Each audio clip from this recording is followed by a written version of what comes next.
વર્ષોના સત્સંગ પછીનું જો કોઈ ફળ હોય તો એ જ ફળ છે કે પોતાને બ્રહ્મરૂપ માનવું, અક્ષર માનવું, પુરુષોત્તમના ઘર રૂપ પોતાના આત્માને માનવો. બસ આ જ ફળ છે. બહારના સત્સંગથી કાંઈ નહીં થાય.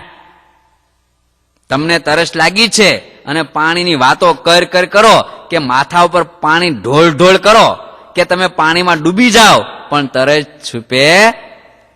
મોટી ગંગા જેવી નદી ચાલી જતી હોય વાલા ભક્તો, અને તમે એમાં ડૂબકી મારી જાઓ, તમને બહુ તરસ, આત્મા છૂટી જાય એવી તરસ લાગી હોય, અને તમે ગંગાના ધરામાં ડૂબકી મારી દો હરદ્વારમાં જઈને તો તણાઈ જાઓ, પણ તરસ છીપે?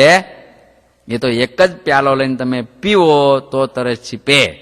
એમ યાદ રાખો, સત્સંગનું જો કોઈ ફળ હોય, તમે વર્ષોથી સત્સંગ કરો છો, મોટા મોટા સદગુરુ સંતોનો તમે સમાગમ કરો છો, વચનામૃત જેવી પરાવાણી મહારાજની એને તમે સાંભળો છો, એનું જો કોઈ ફળ હોય તો એ જ ફળ છે કે દેહાત્મ ભાવને ટાળી અને પોતાના આત્માને બ્રહ્મરૂપ, અક્ષરરૂપ, ભગવાનના ધામરૂપ, ભગવાનને રહેવાના ઘરરૂપ માનવો. આટલું નક્કી થઈ જવું જોઈએ આજની સભામાં. હા, સાંભળ્યું ને?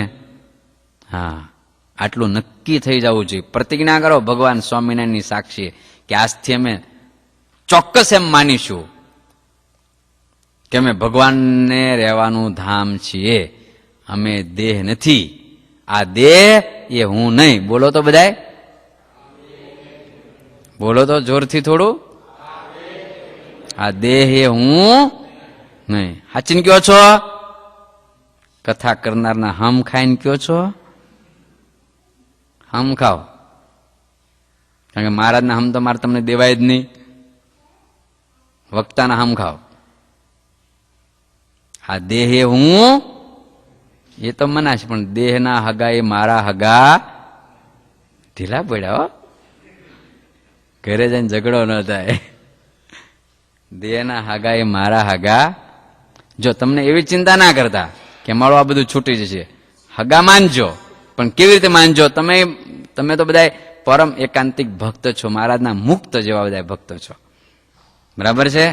અને હું જાણું છું કે તમે લગભગ બધા આખા ફેમિલી આખું તમારું આખું સત્સંગી છે. તો માનો તો એવું માનો, આ અમારા દેહના હાગા નહીં. માનો તમારા પત્ની છે, એ મહારાજની ભક્તિ કરે છે, ભજન કરે છે, ધ્યાન કરે છે.